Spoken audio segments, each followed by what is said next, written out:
예수 믿고 구원받아 믿음으로 말미암아 살아간다고 하는 것은 구체적으로 어떤 삶을 살아가야 되는 것일까? 로마서는 이신층이라고 하는 거대한 신학적인 교리 속에 이 믿음으로 말미암아 살아가는 삶에 대한 깊은 고민과 묵상과 구체적인 적용이 묻어있는 아주 너무 소중하고 중요한 책입니다. 특히 1장 17절의 믿음으로 말미암는 삶을 이야기하고 우리 몸을 하나님이 기뻐하시는 거룩한 산 제물로 드리는 삶에 관한 그런 이야기를 써 내려감에 있어서 결국 우리가 드릴 삶으로 드리는 영적 예배는 이웃과의 관계. 근데 제가 이번 그 15장을 준비하면서 사도 바울이 쓰는 표현 중에 구분되는 재미있는 표현을 보았습니다. 14장에는요 형제입니다. 그래서 믿음이 연약한 자에 관한 이야기를 쭉 이야기하다가 형제의 거칠 것을 형제에게 두지 말고 또 형제를 음식으로 망하게 하지 말아라 그럽니다. 근데 15장에서는 이웃을 기쁘게 하되 선을 이루고 덕을 세우도록 할지라 그럽니다. 여러분, 형제는 누구죠? 이웃은 누구인가요? 그러면 여러분은 형제입니까? 이웃입니까? 우리 어울림교회 테두리 안에 있는 여러분은 형제입니까? 이웃입니까? 왜 대답을 잘 못하시네. 이웃이에요? 형제예요? 그럼 이웃은 누군가요? 이게 사도 바울이 묘한, 이게 미묘한 구분이잖아요. 그죠? 근데 우리 찬양 중에 형제와 이웃을 사랑하라 이렇게 돼, 형제와 이웃이 분명히 구분이 되고 있어요. 여러분, 그렇죠? 근데 우리가 교회에서 쓰는 말 중에 가장 과거에 요즘처럼 집사, 권사 이렇게 직분이 호칭되기 전에 초대교회, 한국교회 초대교회가 많이 사용했던 말이 형제 자매입니다. 그게 아주 굉장히 좋은 표현인데 지금은 거의 잘 사용하지 않죠. 다 그냥 이렇게 집사님, 권사님, 집사 아닌 사람이 있어야죠, 어디가. 다 집사라서. 그래서 형제라는 말이 사라졌지만 이 형제라는 표현은 예수 그리스도를 우리가 모심으로 말미암아 그분이 우리의 아버지가 되셨고 그분 안에서 우리가 새로운 족보, 하나님 나라 새로운 사회의 하우스홀드, 대가족이 되었다. 그 가족 안에서 우리가 형제와 자매다라는 것을 말해주는 아주 중요한 호칭입니다. 근데 15장에서는 믿음이 강한 우리는 마땅히 믿음이 약한 자의 약점을 담당하고 그러면서 이웃을 기쁘게 하되 그래요. 그러면 이 이웃은 누굴까? 또 하나 재미있는 것은 여러분, 믿음이 좋다, 나쁘다 그렇게 표현을 하지 믿음이 강하다, 믿음이 약하다. 여러분, 믿음이 강한 건 어떤 게 믿음이 강한 건가요? 이 표현도 꽤 자세히 생각해 보면 왜 믿음이 좋아야 되죠? 믿음이 성숙하다, 이런 여러 가지 표현들이 있는데 왜 사도 바울은 믿음이 강한 너희가 믿음이 약한? 여러분, 로마서를 쓸 때 로마 교회의 그 환경을 다시 한번 생각해 보시면 로마서를 쓸 때 로마 교회의 환경이 그 유대인들이 추방당했다가 다시 되돌아오고 추방당했다 돌아오는 중에 이방인들이 교회의 주축을 이루면서 유대인들이 되돌아오면서 이방인과 유대인들의 갈등이 제법 골이 깊어가고 있는 그런 상황들을 염두에 두고 볼 때 여기 강한 자와 약한 자 또 이웃은 그 로마 교회에 처해져 있는 상황으로 볼 때 유대인과 이방인과의 관계일 가능성이 큽니다. 여러분, 그렇죠? 그러면 그런 로마 교회의 배경을 우리가 염두에 두고 14장에서는 형제에 관한 이야기가 있습니다. 근데 형제에 관한 중요한 원리가 하나님이 양육하신다. 그래서 믿음으로 기다려라. 이거 중요한 원리입니다. 사람이 목회를 하면서 제가 설교하는 대로 성도들이 다 변하면 목회할 만하죠. 근데 사람이 빨리 변하나요? 안 변하나요? 젊을 때는 왜 안 변할까? 이것 때문에 막 기도하고 막 혈기를 부리고 막 했는데 이제 30년이 뉘엿뉘엿 넘어가기 시작하니까 사람이 빨리 안 변하는구나. 내가 아무리 설교를 열심히 피를 토하고 해도 사람이 잘 안 변하는구나. 그러다 보면 딱 거기서 걸음을 잘못 디디면 설교적인 매너리즘에 빠지게 되죠. 어차피 잘 안 변하는 거 그냥 짧게 하나 길게 하나 그래서 목회자가 말씀의 은혜를 누리지 못하면 말씀의 역동성이 떨어지게 되고 은혜 없는 타성적인 말씀이 선포되게 되겠죠. 왜요? 사람이 빨리 안 변하니까. 마음대로 사람이 변하면요 얼마나 좋겠습니까? 나도 잘 안 변하는 편에 다른 사람이 설교 한 편 듣고 사람이 변하면 그건 기적이죠. 그건 하나님의 특별한 은혜가 있을 때 변하는 거죠. 그렇기 때문에 믿음으로 기다려주는 게 제일 어렵습니다. 이게 참 어려운 거예요. 특히 이렇게 혈기가 있고 연약할 때는 막 달라들어요.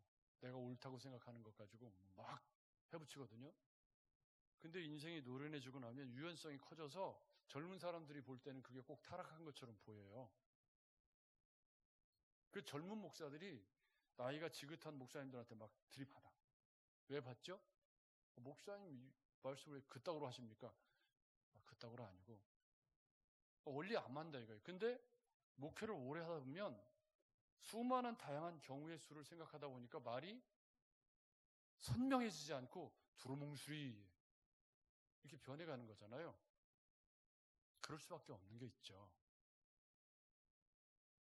여러분 인생의 나이가 쌓이고 관록이 쌓이면 사람을 이해하는 지평이 넓어지고 사람을 감싸 안는 그 폭이 넓어지는 사람이 철들어가는 사람이고 갈수록 더 좁아지고 더 날카로워지고 이건 뭐예요? 인생을 잘못 사는 표본이 되는 겁니다. 여러분 그런 거겠죠?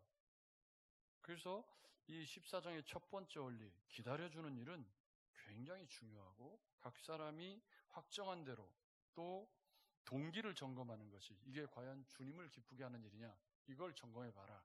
그리고 하나님께 직고할 때가 온다. 하나님이 심판할 때가 있으니까 네가 심판하지 마라. 여러분 우리가 심판자가 될 필요는 없습니다. 오늘 말씀은 그 14장의 연장선상에서 형제와 이웃과의 관계로 확장되어진 이야기를 지금 하고 있음을 잘 눈여겨보실 필요가 있습니다. 제가 목회자로서 목회를 30년 넘게 해오면서 제 마음속에 가장 큰 확신 하나는 뭐냐면 우리가 말씀대로 신앙생활하면 행복해진다예요. 아멘. 이걸 아무도 아멘을 안 하면 어떻게 되는 건가? 말씀대로 신앙생활을 못하지만 그래도 말씀대로 신앙생활을 하려고 애를 쓰다 보면 행복해진다. 그게 오늘 15절입니다. 소망의 하나님이 모든 기쁨과 평강을 믿음 안에서 너희에게 충만하게 하시는 이 은혜가 말씀대로 살아가는 성도에게 주는 축복입니다. 아멘. 그러려면 반드시 뒷받침되어야 하는 게 있어요. 그게 뭐죠? 소망입니다. 소망이 없으면 그 할 수가 없어요. 그래서 성령의 능력으로 소망이 넘치게 하시기를. 이 넘친다라는 말은 그냥 이렇게 막 흘러 넘치는 거잖아요. 꽉 차서 막 넘치는 건데 우리 안에 소망이 막 넘치면 삶의 생동감이 굉장히 많이 좋아지겠죠. 이걸 저는 13절을 믿음 생활의 행복한 성도의 역동적인 모습을 표현하고 있다. 그렇게 봅니다.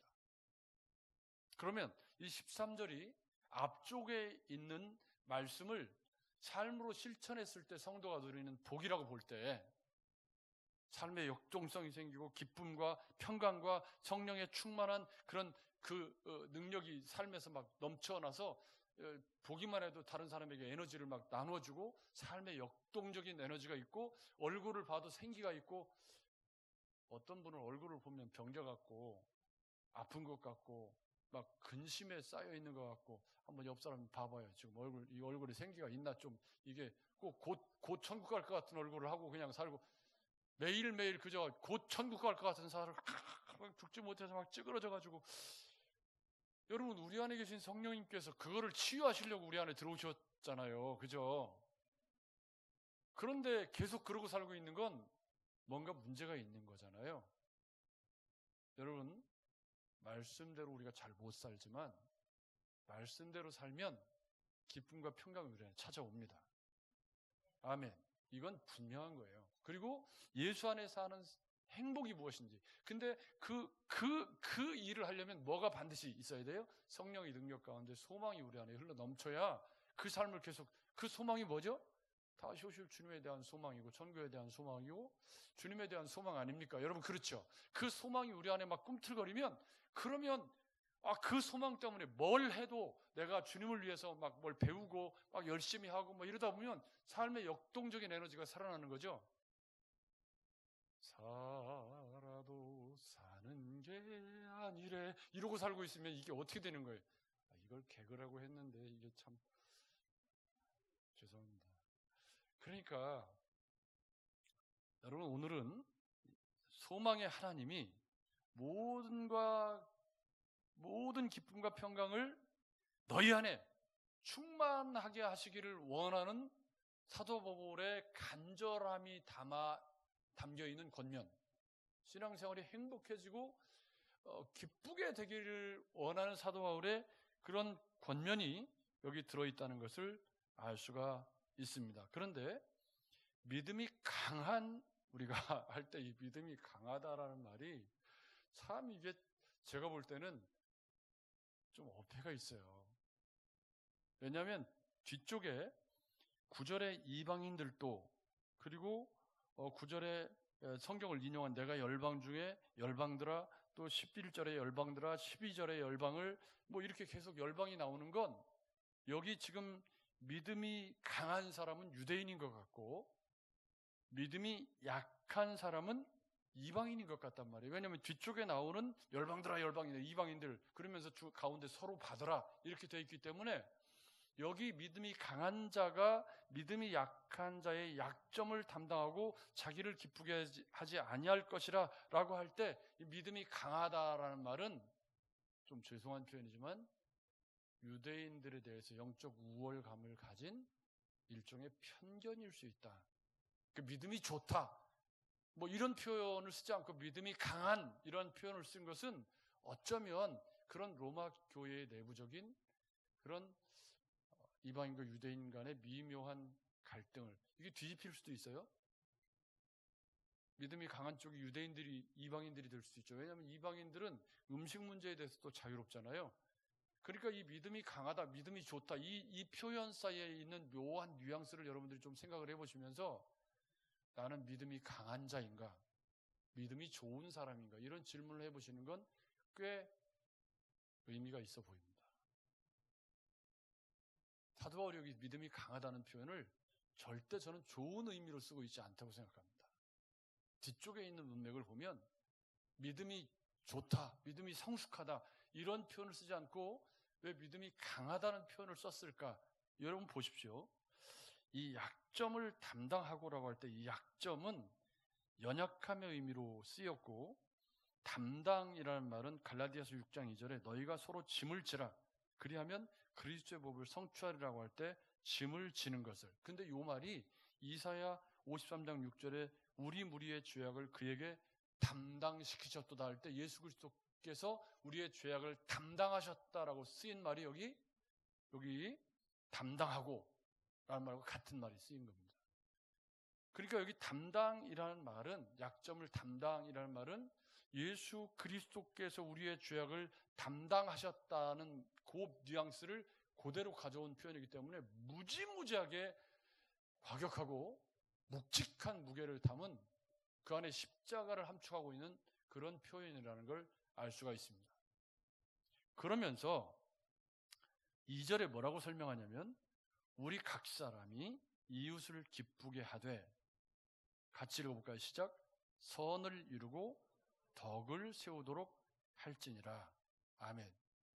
이웃을 기쁘게 하는 일을 선을 이루고 덕을 세우는 그런 신앙생활을 해야 한다. 그럼 이웃을 기쁘게 한다는 말이 도대체 뭘까? 여러분, 어떻게 하면 이웃이 기뻐하죠?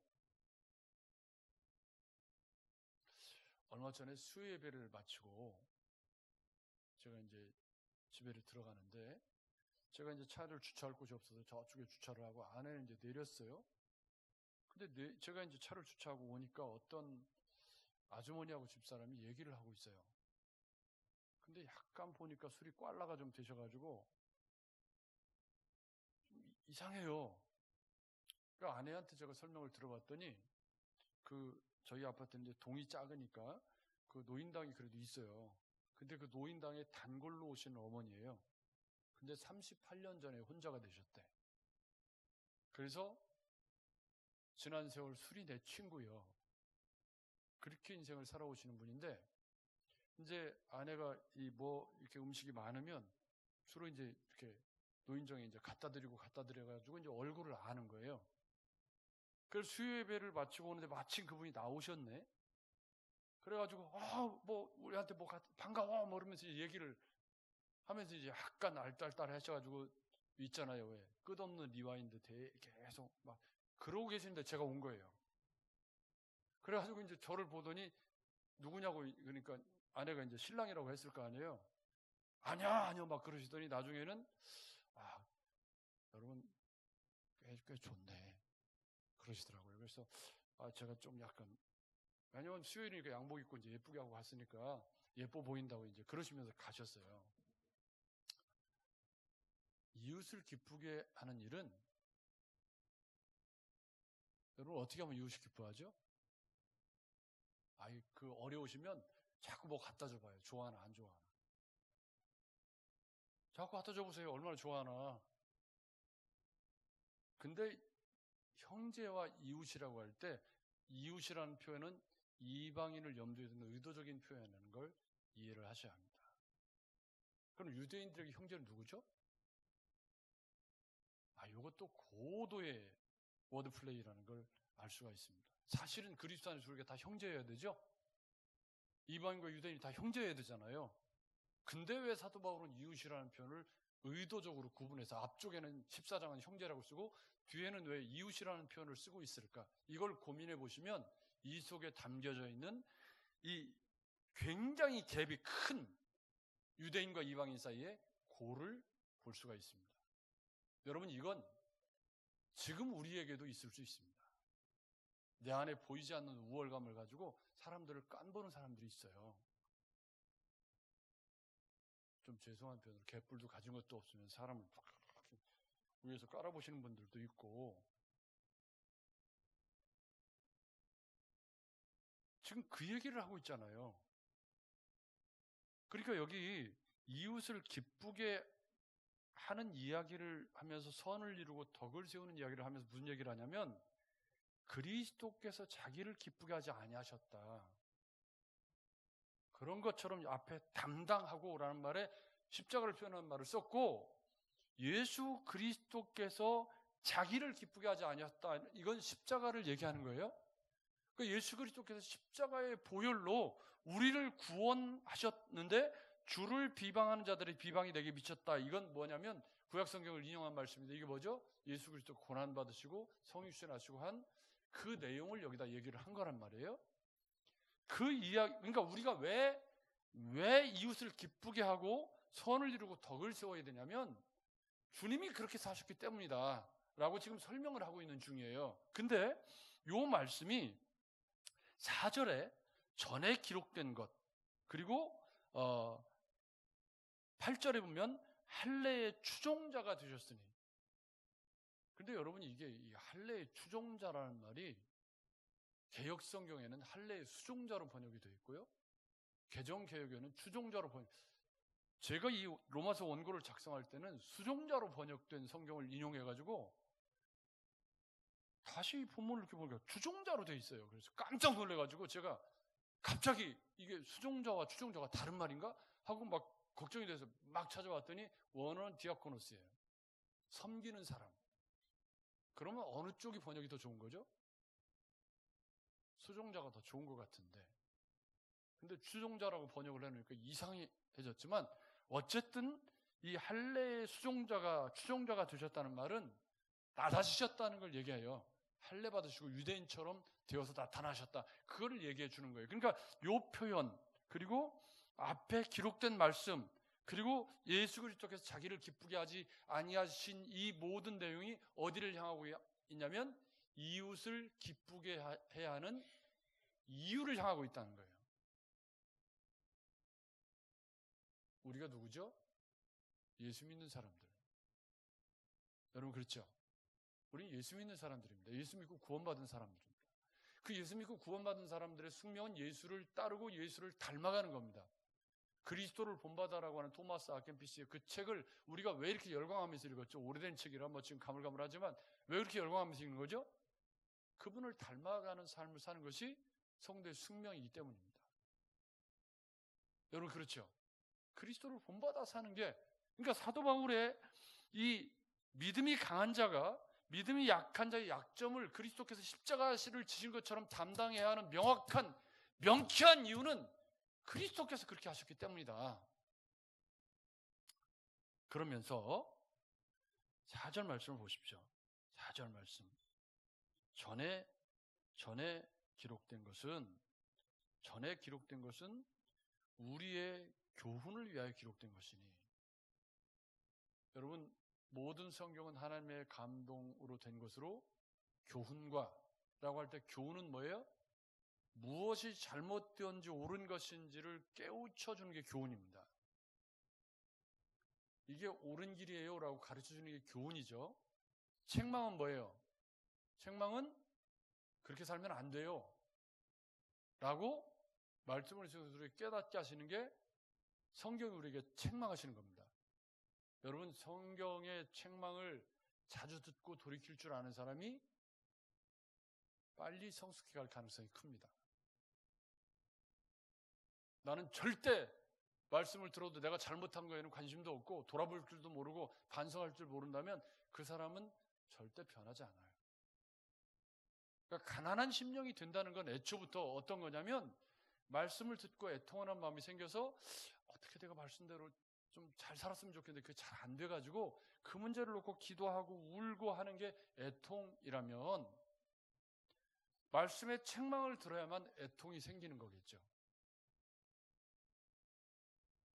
그래서 피할 수 없이 말씀을 듣는 중에 정죄를 받고 책망받는 기분이 드는 건 말씀이 가진 고유한 기능이라는 걸 알 수가 있습니다.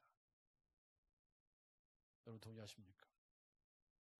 나는 근데 귀에 거슬리는 소리는 듣기 싫으면 그러면 말씀의 책망을 안 받겠다는 건데 그러면 신앙의 성장도 없는 거죠. 바르게 함과 의로 교육하기에 유익한데 여기에 전에 기록된 것이 그럼 도대체 뭐냐? 문맥 속에서 보면 9절 말씀입니다. 이방인들도 그 긍휼하심으로 말미암아 하나님께 영광을 돌리게 하려 하심이라. 이게 제목입니다. 9절 이하의 제목. 9절 이하의 제목인데 이방인들도 하나님의 긍휼하심 가운데 예수 믿고 구원받아서 하나님께 영광을 돌리게 하려 하심이라. 그래 전에 기록된 내용이 뭐냐 하고 보니까 니은이라고 써있고 시편 69편 9절이라고 써있죠. 시편 69편 9절에 내가 열방 중에서 주께 감사하고 주의 이름을 찬송하리로다. 여기서 열방은 누구예요? 시편을 지금 사도 바울이 어떤 의도로 쓰고 있는 거예요? 이방인을 포함하는 게 열방이다. 지금 로마 교회는 이방인과 분쟁이 있으니까 이 열방이라는 표현을 이방인, 9절에 이방인이라고 설명을 해놓고 구약 성경을 인용하면서 전에 기록된 것은 다 너희에게 교훈과 너희를 유익하게 하기 위한 것이었는데 그 전에 기록된 내용을 봐라. 전에 기록된 내용에 시편 기자가 시편에 열방을 하나님이 다 열방 중에서 주께 감사하고 주 이름을 찬송한가. 또 10절 말씀에 열방들아 주의 백성과 함께 즐거워하라 디귿이라고 써있고 신명기 32장 43절에 나오는 내용입니다. 그렇죠? 신명기에 모세를 통해서 하나님 뭐라고 말씀하셨냐면 열방들도 주의 백성과 함께 즐거워라고 써있지 않냐. 이게 앞에 전에 무엇이든지 전에 기록된 바는 우리의 교훈을 위한 건데 전에 기록된 성경에 뭐라고 써있냐. 열방들도 주님께 다 나오도록 되어 있지 않냐. 정신 차려라. 로마에 있는 강한 자들, 이방인들에 대해서 좀 거리낌을 가지고 있는 자들을 향해서 전에 기록된 내용을 좀 봐라. 여기 구약 성경에 하나님이 열방들을 어떻게 대하셨는지를 좀 봐라. 이런 사도 바울의 애끓는 마음이 담겨져 있는 것이 열방들아의 나열입니다. 또 모든 열방들이 주를 찬양하며 기억이라고 되어 있는데 여기 보면 기억은 시편 117편 1절이라고 되어 있습니다. 시편에 열방들아 주를 찬양하라. 여기 열방이 누구냐? 이방인을 포함하고 있잖아요. 너희가 이웃이라고 생각하는, 형제인데 이웃이라고 생각하고 있는 그 열방들을 구약 성경이 뭐라고 하고 있어요? 열방들아 주를 찬양하라. 그렇게 부르고 있지 않냐. 그 열방 속에 너희가 편견을 가지고 있는 이방인들 포함돼야 안 돼요. 그래서 오늘 말씀에서 우리가 가장 주의 깊게 살펴야 하는, 우리 속사람 속에 있는 우리가 살펴야 하는 가장 중요한 것이 있다면 우리 안에 있는 어떤 사람들에 대한 편견. 많이 배운 사람이 좋은 사람이라는 편견, 많이 가진 사람이 잘해줄 거라는 편견. 여러분 그렇잖아요. 왜 그런지 S대를 나왔다고 하면 우리가 예우해주는 세상에 살고 있죠. 저도 우리 쪽 계통에서는 꽤 대접받는 쪽에 있는 사람이지만 이게 편견이에요. 공부 잘하는 것과 인성과는 다를 수 있습니다. 많이 배운 것과 삶이 꼭 같은 것은 아니에요. 그러니까 지금 이 말씀을 보면서 여기 강하다고 표현되어 있는 이웃에 대한 태도를 사도 바울이 책망하고 있는데 이 이방인들에 대한 유대인들의 태도가 평생 어떻게 보는 거예요? 이방인들을 같이 예수를 믿어서 같이 교회를 이루고 있지만 유대인들이 이방인들을 바라볼 때 그들을 어떻게 봐요? 저 이방 개들, 저 할례 없는 것들, 이렇게 보고 있잖아요. 여러분 거기서 저를 보십시오. 저를 바라보시면서 편견을 가질 수도 있습니다. 그죠? 여러분 그런 마음속에 이러저러한 종류의 사람들을 향한 편견이 있다면 오늘 그리스도께서 그 편견을 치유해 주시기를 주님의 이름으로 축복합니다. 해결돼야 되는 거예요. 지금 사도 바울은 지금 구약 성경을 전에 기록된 것이 다 너희를 교훈하기 위해서 기록된 건데 전에 기록된 내용들을 좀 봐라. 하나님이 열방들이 다 찬송, 열방들이 다 나오라고 그랬죠. 어디 이방 유대인 구분한 적이 없다 하나님은. 근데 니네는 왜 강한 자라고 스스로 생각하면서 약한 자들을 편견으로 대하고 폄하하고 할례 없는 것들이라고 이렇게 비하하는 발언들을 하고 있냐. 본문에 안 쓰여져 있지만 충분히 개연성을 가지고 설명할 수 있는 내용이라는 거예요. 그래서 여기 보면 이새의 뿌리 곧 열방을 다스리기 위하여, 이사야서에 나오는 말씀입니다. 이새의 뿌리가 누구죠? 예수 그리스도지. 그분이 누구를? 열방을 다스리기 위해서. 그럼 이 열방 속에 구절에 나오는 이방인들이 포함되나요? 안 되나요? 포함이 돼요. 그럼 전에 기록된 것은, 무엇이든지 전에 기록된 것은 우리의 교훈을 위하여 기록된 것이니, 같이 읽어볼까요? 시작. 우리로 하여금 인내로 또는 성경의 위로로 소망을 가지게 함이라. 여기에 중요한 전제가 하나 있어요. 그게 뭐죠? 인내가 필요하다. 인내가. 서로 인내로, 5절에 이제 인내와 위로의 하나님이 너희로 그리스도 예수를 본받아 서로 뜻이 같게 하여 주사. 서로 받으라. 7절에 그러므로 그리스도께서 우리를 받아 하나님께 영광을 돌리심과 같이 너희도 서로 받아줘라. 이게 다 어디를 향하고 있어요? 이방인들을 향하고 있잖아요. 그래서 여기 본문에 믿음이 강한 자라는 건 이방인들을 향한 편견을 가지고 있는 유대인들을 겨냥하고 있음을 문맥 속에서 충분히 이해할 수가 있게 되었습니다. 그런데요, 여기서 우리가 한번 고민을 해보셨으면 좋겠어요. 제가 즐겨 인용하는 마태복음 25장 31절부터 46절에 보면 인자가 자기 영광으로 모든 천사와 함께 올 때에 자기 영광의 보좌에 앉으리니 모든 민족을 그 앞에 모으고 각각 구분하기를 목자가 양과 염소를 구분하는 것 같이 하여 양은 그 오른편에 염소는 왼편에 두리라. 그때 임금이 그 오른편에 있는 자들에게 이르시되 내 아버지께 복받을 자리야 나와 창세로부터 너희를 위하여 예비된 나라를 상속받으라. 내가 줄일 때에 너희가 먹을 것을 주었고 목마를 때에 마시게 하였고 나그네 되었을 때에 영접하였고 헐벗을 때에 옷을 입혔고 병들었을 때에 돌보았고 옥에 갇혔을 때에 와서 보았느니라. 이에 의인들이 대답하여 이르되 주여 우리가 어느 때에 주께서 줄이신 것을 보고 음식을 대접하였으며 목마르신 것을 보고 마시게 하였나이까? 어느 때에 나그네 되신 것을 보고 영접하였으며 헐벗으신 것을 보고 옷 입혔나이까? 어느 때에 병드신 것이나 옥에 갇히신 것을 보고 가서 배웠나이까? 하리니 임금이 대답하여 이르시되 내가 진실로 너희에게 이르노니 너희가 여기 내 형제 중에 지극히 작은 자 하나에게 한 것이 곧 내게 한 것이니라 하시고. 믿음으로 말미암아 살아간다는 것 가운데 형제와 이웃에게 선을 베풀고 덕을 세우는 것을 곧 주님에게 한 것이라고 마지막 심판 때 주님이 그렇게 이해를 하신다는 거예요. 그러니까 믿음으로 말미암아 살아간다는 건 주님께 11조 헌금을 드리고 주님께 많이 기도를 하고 예배를 잘 참석하는 거, 그거는 아주 빙산의 일각에 불과한 거다.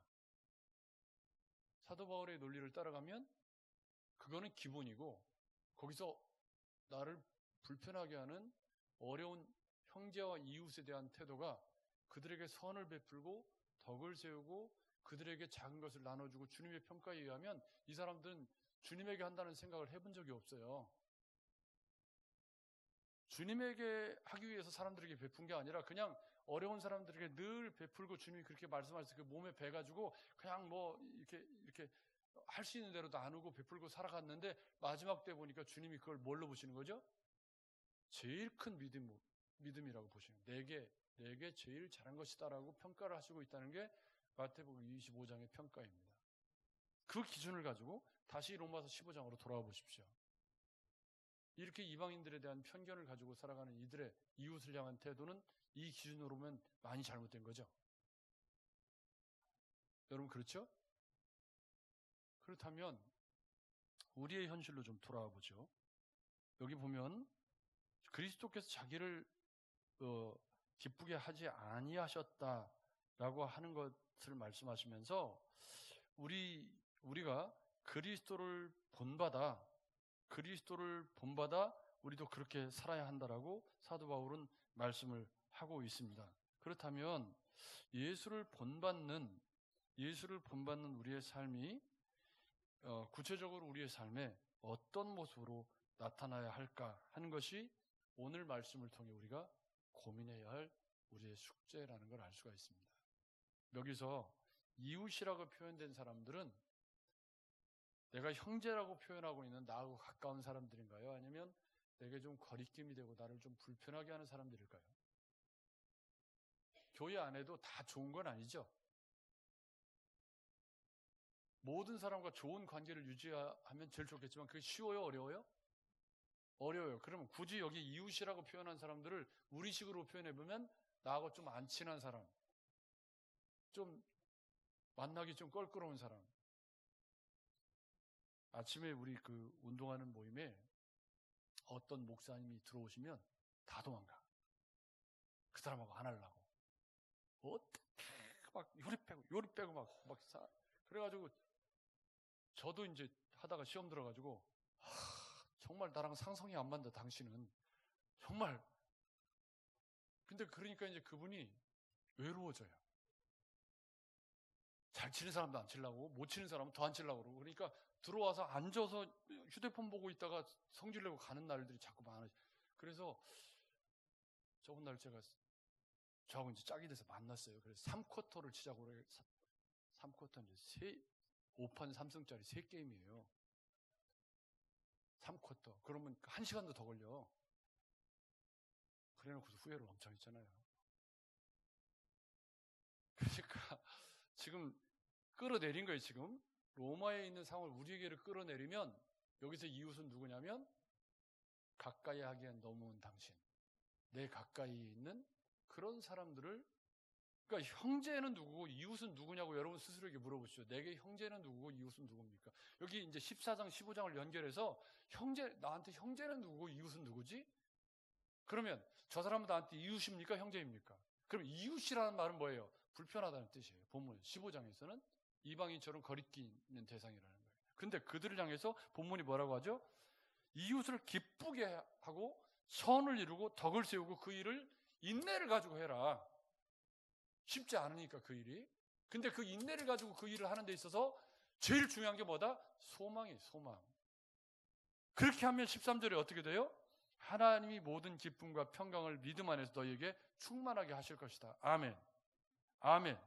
여기 보면 4절에 우리로 하여금 인내로 성경의 위로와 소망을 가지게 하는 것도 마찬가지 이야기입니다. 또 한 마음과 한 입으로 하나님 곧 우리 주 예수 그리스도의 아버지께 영광을 돌리는 삶도 서로 받아주는 생활이라는 걸 알 수가 있습니다. 사랑하는 여러분, 타락한 인간이 이 땅에 발을 들고 살아가는 삶에 있어서 피할 수 없는 것이 이렇게 거리끼는 사람들, 형제보다 조금 먼, 가까이 하기엔 너무 먼 당신, 교회 안에도 그런 사람들이 어디를 가나 존재할 수밖에 없습니다.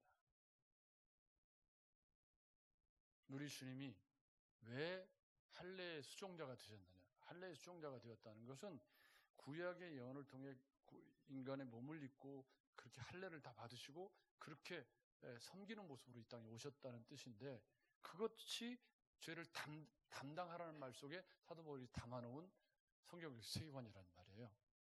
그렇다면 이 말씀을 들으시면서 내가 믿음으로 말미암아 예수 믿고 구원받아서 하나님의 자녀가 된 사람 맞죠? 그렇다면 주님이 나를 오늘 교훈하시는 이 말씀을 다시 마음속에 잘 새겨보시면서 오늘 예배가 끝나면 또 너무 대놓고 나한테 이웃이라고 가서 아이고 이웃인데 아이고 나한테 이웃이었네요 이럴 필요는 없지만, 그러면 또 시험 드네.